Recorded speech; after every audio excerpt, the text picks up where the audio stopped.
So mga lods, welcome back na naman sa ating solar edition. So ito, meron na naman kami i-risk yung solar setup dito, no? So 32 kilowatts no? 16, no? 32 kilowatts. So engineer daw ito na trabaho nito eh. So tatlong battery na 300 AH, 51.2 volts, Live PO4, MS Solar yung brand. So dito lang to, sa area namin yung ano nito. And then dalawang 16 kilowatts na DA hybrid inverter. And then kumpleto naman ata yung panel nila na 54 panels. So yan. At medyo namali lang sila sa pag-set up ito. Problem namin kasi dito, ngayon off-grid siya. So yan. Kapag i-on natin yung ano, i-on namin yung AC line nila or pinaka-grid. Ayun, tumutunog itong ATS, lumilipat papuntang grid. So hindi siya hybrid. Kasi ginawa niyang backup yung battery niya. So ang problem pa ngayon kapag gumagana na itong grid ay nagbebenta siya papuntang grid dito, grid line. So mali pa ata ang tapping niya sa city. Kaya pala pagdating namin naka-off grid ang system niya. So ayan mali. Engineer, ano ba si engineer na yan?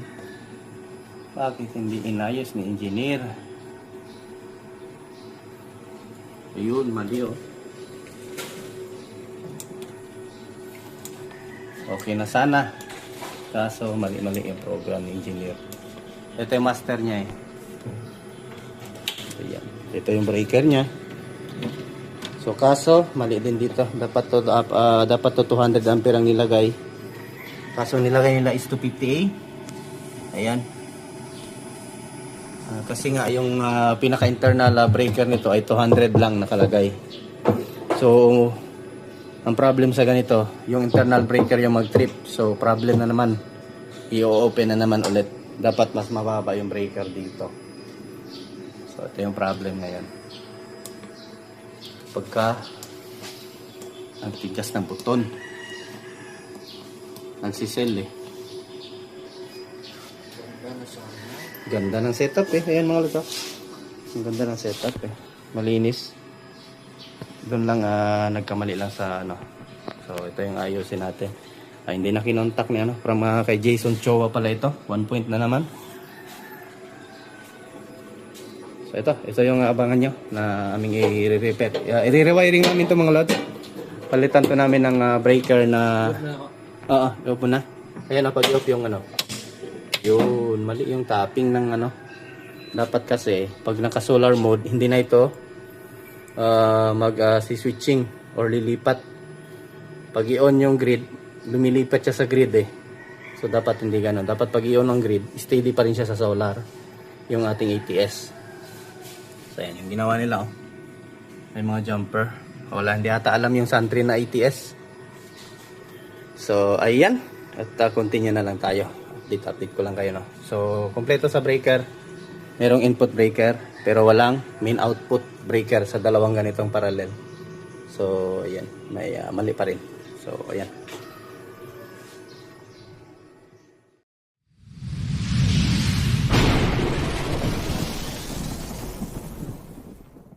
So ayun mga lods, na kami. Binili namin ang repair. So palit kami ng ATS. So ayan na sila Limar. Mga bata natin. Yung mga boys andun pa sa Roytawi, hindi pa nakadating.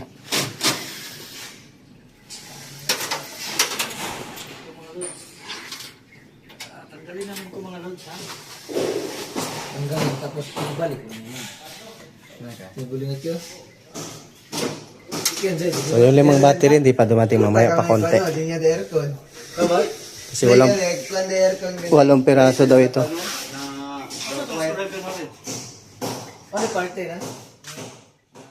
So ayan, tinanggalan namin. Palit ETS na kami.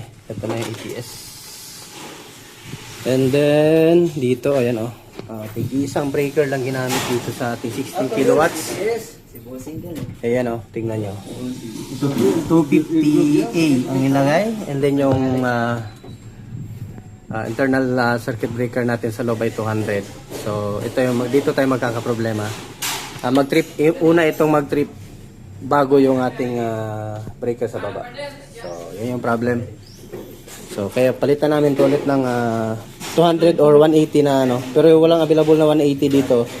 200 na lang yung kinuha namin na breaker para nagka-level sila.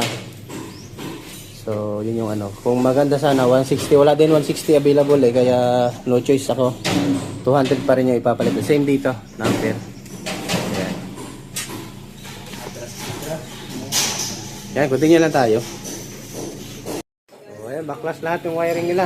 Ang daming wire, ang gulo.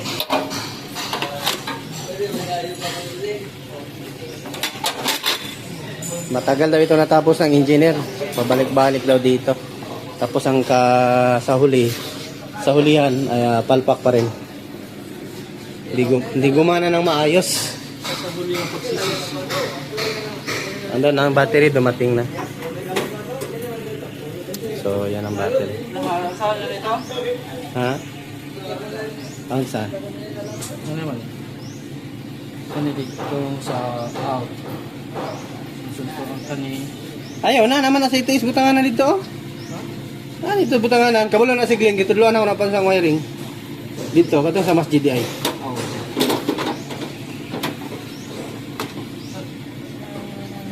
Kaning yelo, asa ni gibutang? Mga guro to diri gibutang nila. Inverter output. Para makita nga nag-function ng inverter. Pwede naman duha lang. Inugaw, tapos mas mahay pag-ibutang niya katong digital, katong voltahe ba o ampere.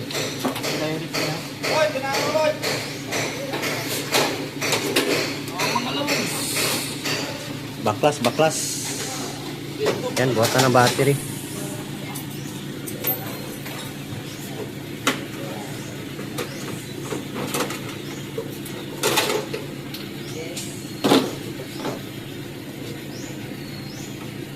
Tanggalan naman pa. Ano ang cutter ninyo?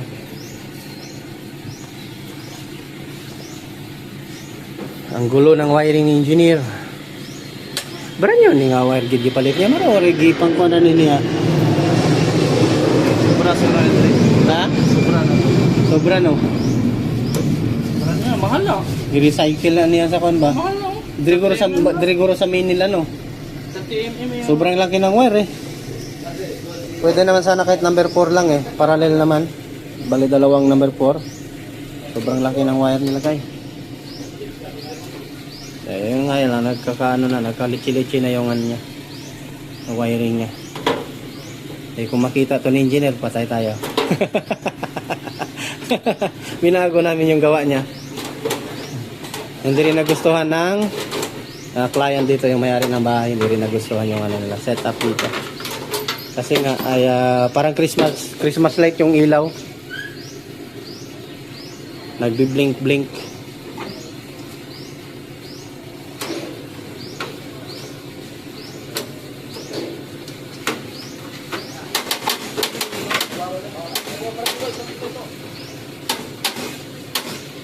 Problema ni Mar, dili na to ni control ang kwadri eh. Tuwan ni sa iyahang control. Tanggalon lang nato no. Tanggalin na lang namin to para hindi makontrol na ang engineer. Baka patayin niya paglaruan niya yung inverter. Pareha na tubutok nito. Natong kuan. Isi pati sidsil gani dito Daymar. Huwag ka magtingin-tingin dyan. Nag-vlog ako sa'yo yan. So, ayan. Huwag muna isali yung mukha. Wala kaming tools mga lods. Kulang yung tools namin. Kasi, andoon sa karga pa ng mga bataan ko na sila Ram. Doon pa yung namin, mga tools.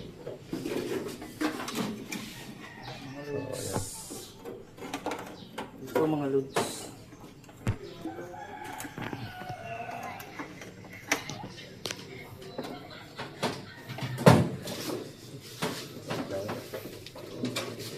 Ay, sorry master.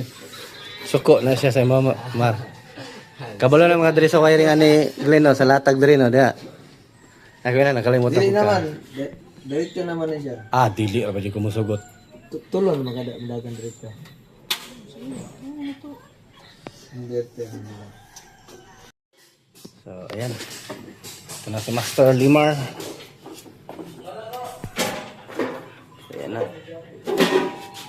Ayaw lang yun, Yok, sana. Iyop sa daw. Ipawab na ko tanan. Ablihi ka ni ablihi. Iyon, pwede mo breaker ma. Di ako sa Iyon ang main.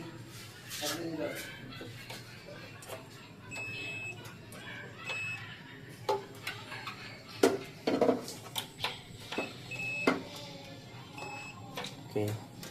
Ablihi sa kay baka katong taging ba kanina.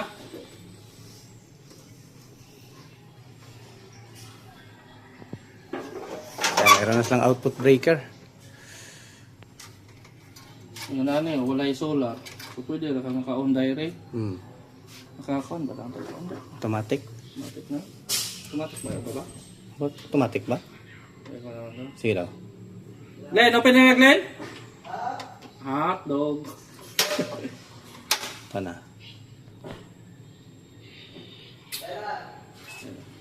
Stereo.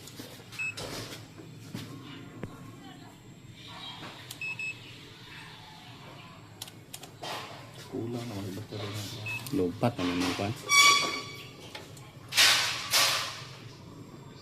236. Taas lang ko ano. Pero sa isa rin Na-open na Glenn? Isa rin na. Sabay-sabayan na ng output na. Ha?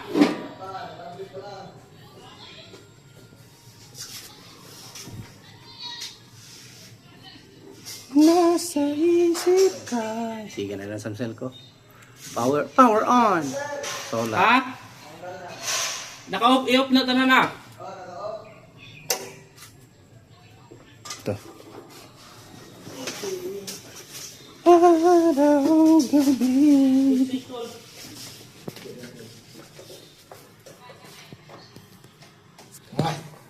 Nana? Tanggal na? Di ako mo nang ikot. Yapon.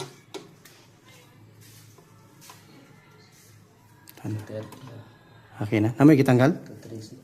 Yung screw. Screw lang. Yan na lang na. Yan na, tanggal na kaya aron matawad na mo balik na. Ay, tao na siya balik. Oh, lizard pod. Sabi rin kang tulog.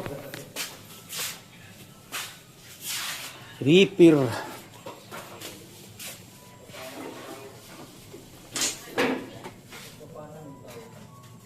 So, ayan. Ayos. So, ito na lang. Galing sa inverter.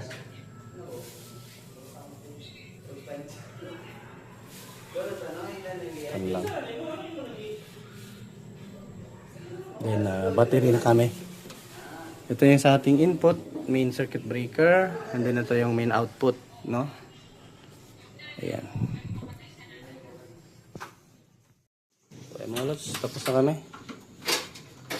Ayan na. Inabot kami dito mga lods. Sabing pagod namin, overtime. Anong oras na tayo? Jets na ng gabi.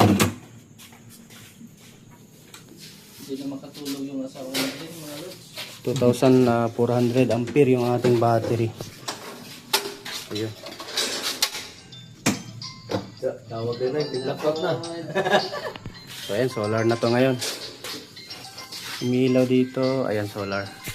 Solar yung ano namin grid. Solar na ngayon. Ito sa nakap. Stop na lang i-blackout pa naman.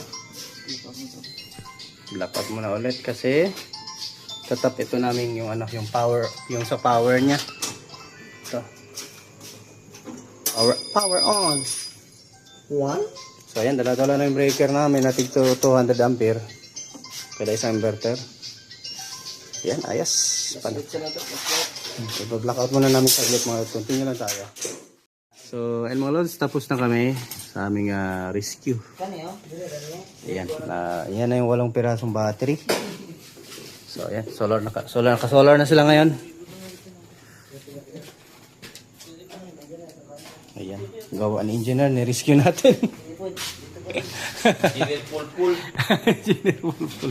Galit na galit yung mayari dito. Nadamay pa ako kasi magkapareho kami ng pangalan. So, ayan, goods na.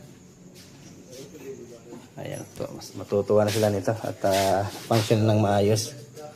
Sir, ang ETS nga dire oh. Itong daan?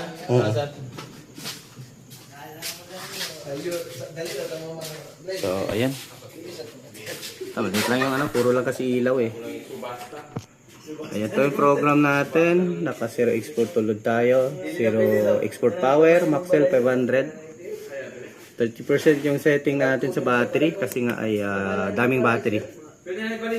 Ayan yung ano natin 2,400 ampere. 100 ampere yung max charge natin kasi ang dami na nito. 150A.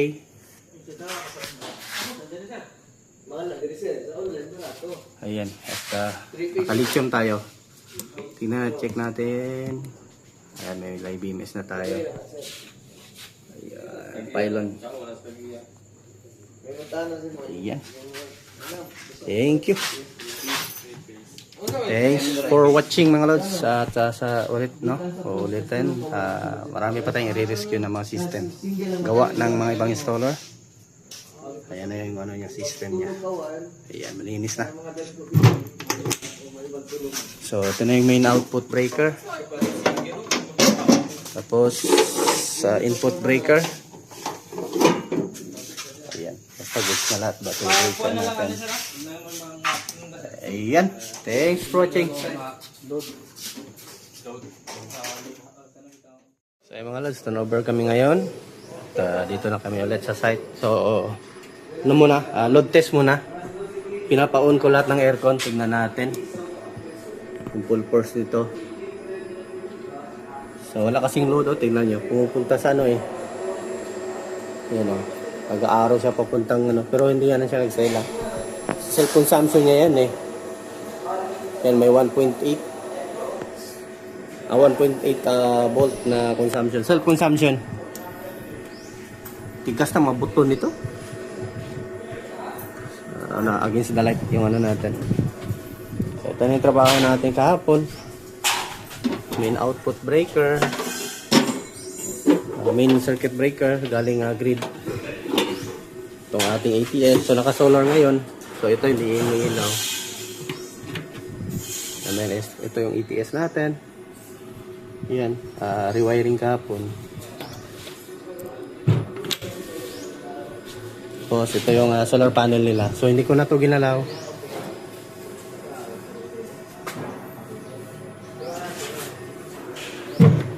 So ito na yung mga breaker natin yung kahapon sa battery.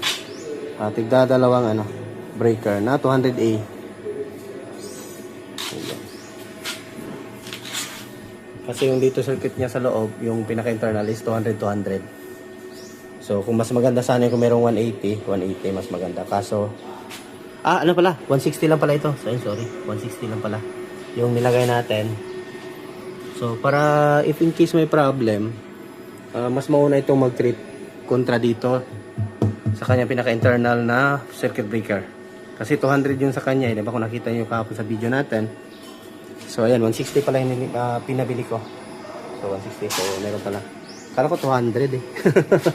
So ayan, functional naman. So testing namin ngayon ang full load dito sa bahay. Tignan natin kung iiyak ba itong inverter.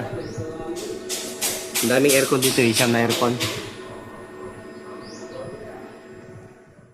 So ayun, may naka-on ng isang aircon. So tuloy-tuloy na ito.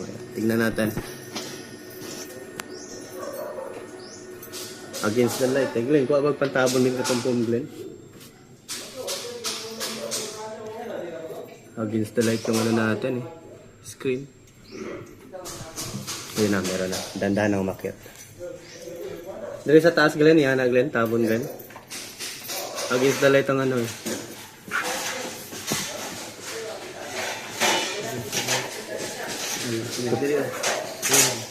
Puti kasi gahapon.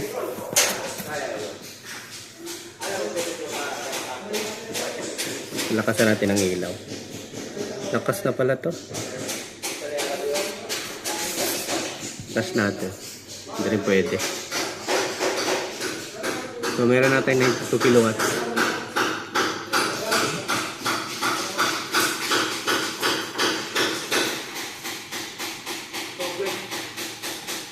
So 1.1 na. Ayan o. Against the light yung ano natin. So, inon lahat ng aircon.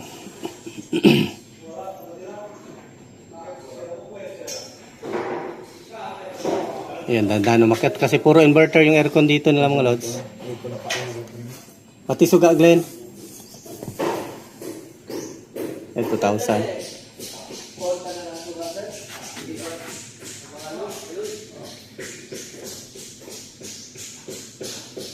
So, umakyat din yung harvest ng ating inverter. Ayun, 4.8, 4.9, 2.7.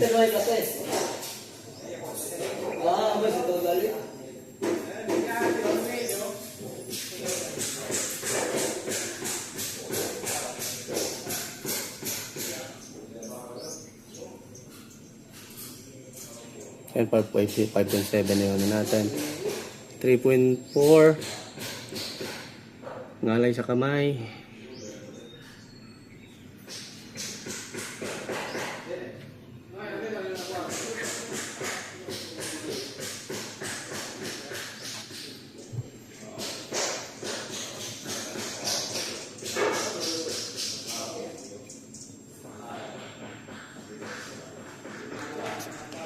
Ang init.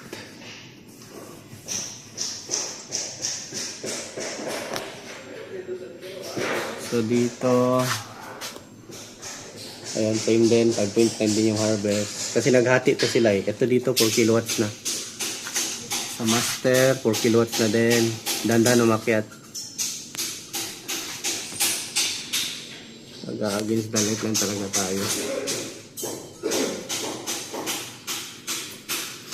Nagkaon ng mga suga. Ang gato ng kusina wala. Ang aircon, wala pa nakakaunta na. Nagkaon ng suga. 4.8. Dito naman, 4.88. So, isa lang naman yung ano nito. 7 kilos yan, no? Yata daw? Naiman yun na. 5,000 watts cell ko. And load.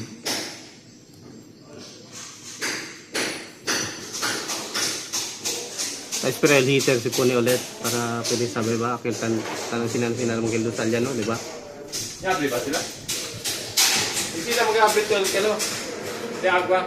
Ang ganit amin.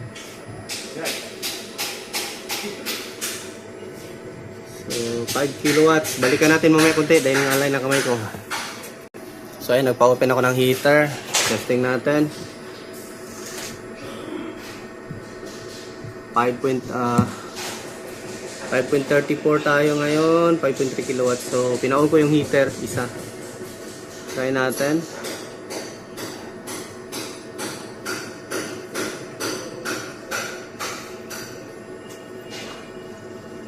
$5.79. Kakaburang pa sa panel eh. Okay. Safe load first man. Oo. Lang talaga. Against the light lang talaga tayo. Charge lang ganit yapon sa Yan, 5.4.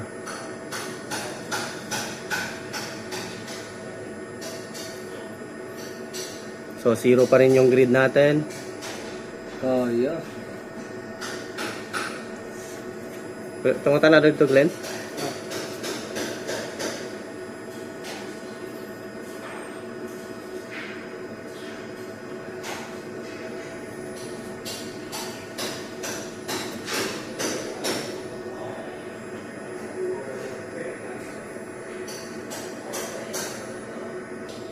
Wala, kaya naman. 5.1.